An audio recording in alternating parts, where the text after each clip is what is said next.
In this video, we take a look at some of the key specs from the new Canon EOS R3 and the previous Canon flagship camera, the 1DX Mark III, to help you choose between the two flagship 35mm cameras. Size and weight are the most obvious differences between the R3 and the 1DX. As a mirrorless camera, the R3 is lighter and more compact. Other major differences is the flip-out LCD screen, the RF mount, and the R3 only has one slot for SD cards and one slot for CF Express cards. The R3 has the same processor as the 1DX, but the R3 features a stacked backside illuminated CMOS sensor. As a result, the low light performance is reportedly better than the 1DX. In addition to its improved low light performance, the R3's new sensor offers 24.1 megapixels compared to the 1DX's 20 megapixels. The R3 has a smaller ISO range than the 1DX.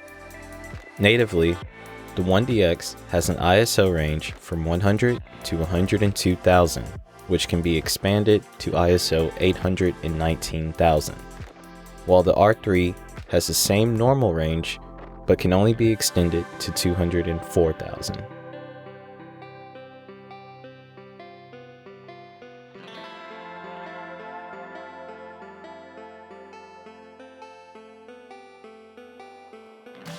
The R3 takes a big jump in its video recording abilities. You can now record 6K 60 frames per second and 4K 120 frames per second internally, while the 1DX can only record 5K RAW at 60 frames per second and Full HD at 120 frames per second.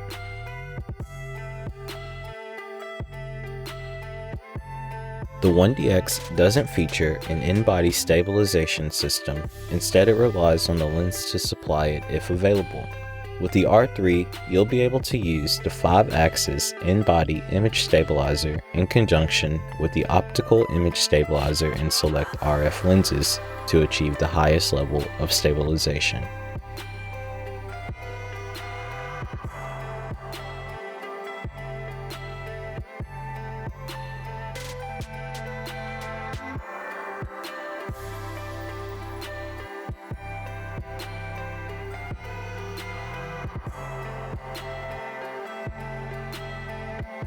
The R3 uses the next-gen version of the dual-pixel CMOS autofocus system.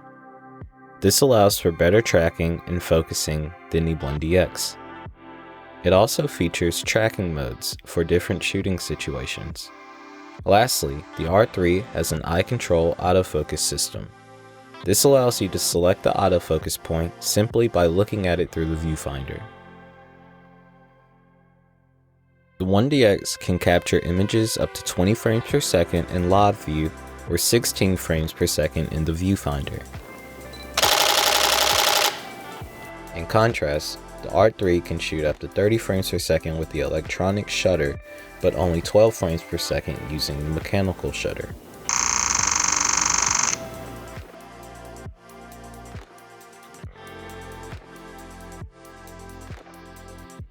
The new R3 and 1DX both share a very similar profile.